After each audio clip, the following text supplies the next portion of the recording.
Assalamualaikum warahmatullahi wabarakatuh. Salam Om Swastiastu, Namo Buddhaya, dan salam kebajikan. Salam sejahtera untuk kita semua.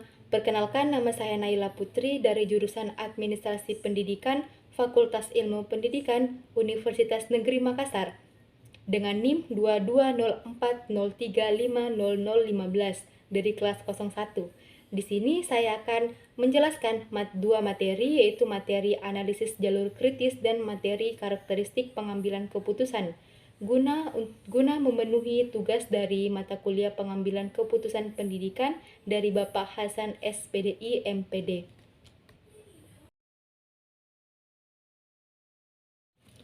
Baik, materi yang pertama yaitu analisis jalur kritis. Dalam penyelenggaraan suatu proyek pasti akan dihadapi kegiatan-kegiatan yang sangat kompleks. Oleh karena itu, diperlukan suatu manajemen proyek yang baik dalam suatu proyek agar proyek tersebut berjalan dengan lancar. Salah satu bagian yang paling penting dari manajemen proyek yaitu organisasi proyek.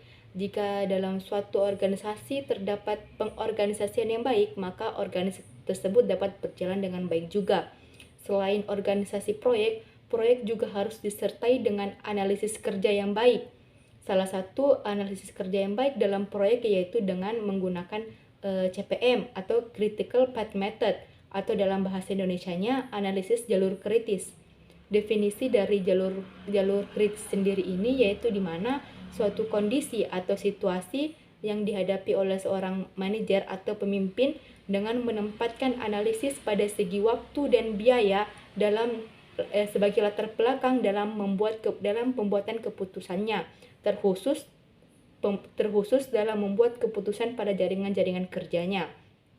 Lalu selanjutnya yaitu definisi dari metode jalur kritis.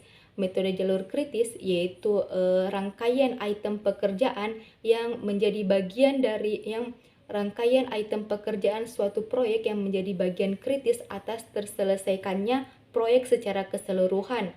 Artinya, suatu pekerjaan yang masuk dalam pekerjaan kritis jika tidak selesai dengan tepat waktu, maka akan menyebabkan proyek ini mengalami keterlambatan karena waktu finishnya akan mundur atau delay. Lalu selanjutnya, critical path method atau metode jalur kritis ini dibangun atas suatu network yang dapat dihitung dengan cara tertentu atau bisa juga dihitung dengan software, sehingga menghasilkan rangkaian pekerjaan yang kritis. Lalu selanjutnya, penggunaan CPM atau metode jalur kritis ini dimaksudkan untuk membuat schedule atau jadwal besar pada proyek besar menjadi schedule lebih kecil, karena yang dapat kita pahami, schedule yang lebih kecil ini lebih mudah atau lebih gampang dikelola. Adapun langkah-langkah standar dalam penentuan CPM ini atau metode jalur kritis yaitu yang pertama membagi pekerjaan menjadi beberapa kelompok sesuai dengan sejenis pekerjaannya tersebut. Lalu yang kedua, menentukan durasi penyelesaian pekerjaan masing-masing milestone atau tonggak pencapaiannya. Lalu yang ketiga, menentukan keterkaitan atas kelompok-kelompok pekerjaan tersebut.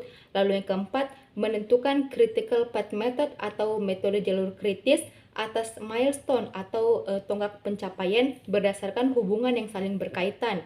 Lalu yang kelima yaitu membandingkan durasi total pekerjaan dengan waktu yang dibutuhkan.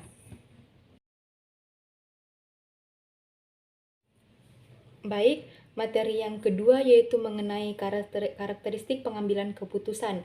Karakteristik pengambilan keputusan ini merupakan topik yang penting dalam manajemen karena setiap orang pasti akan harus membuat sebuah keputusan di sepanjang hidupnya. Adapun definisi dari karakteristik pengambilan keputusan ini yaitu ciri atau sifat yang dimiliki oleh seseorang dalam proses pengambilan keputusannya. Setiap orang pasti memiliki ciri dan karakteristik yang berbeda-beda dalam mengambil sebuah keputusan, tergantung pada faktor, misalnya faktor pengalaman, kepribadian, pengetahuan, dan preferensinya masing-masing. Selain itu, faktor psikologis juga mempengaruhi dalam pengambilan keputusan seseorang, misalnya faktor emosional, faktor kepercayaan diri, dan faktor kognisi masing-masing dari orang tersebut. Lalu Mengapa karakteristik individu sangat berpengaruh terhadap pengambilan keputusan? Karena karakter individu mempunyai pengaruh yang signifikan pada proses pengambilan keputusan. Salah satu faktor yang paling berpengaruh yaitu kepribadian. Contohnya seperti seorang individu yang memiliki kepribadian cenderung impulsif, maka mereka cenderung mengambil keputusan berdasarkan insting atau dorongan emosional mereka. Lalu selanjutnya contoh lain yaitu seorang individu yang cenderung memiliki kepribadian rasional, maka mereka jika ingin mengambil keputusan, mereka lebih mementingkan atau mempertimbangkan bukti atau data secara sistematis sebelum mengambil sebuah keputusan. Adapun karakteristik pengambilan keputusan efektif dalam konteks organisasi, yaitu yang pertama, rasional. Artinya keputusan harus didasarkan pada bukti dan fakta-fakta yang ada, bukan opini-opini pribadi. Lalu yang kedua yaitu responsif. Keputusan harus cepat diambil dan tepat waktu untuk mengatasi masalah-masalah yang muncul. Lalu yang ketiga, komprehensif. Artinya keputusan harus mempertimbangkan semua aspek-aspek yang relevan atau alternatif-alternatif yang ada. Lalu yang keempat, partisipatif.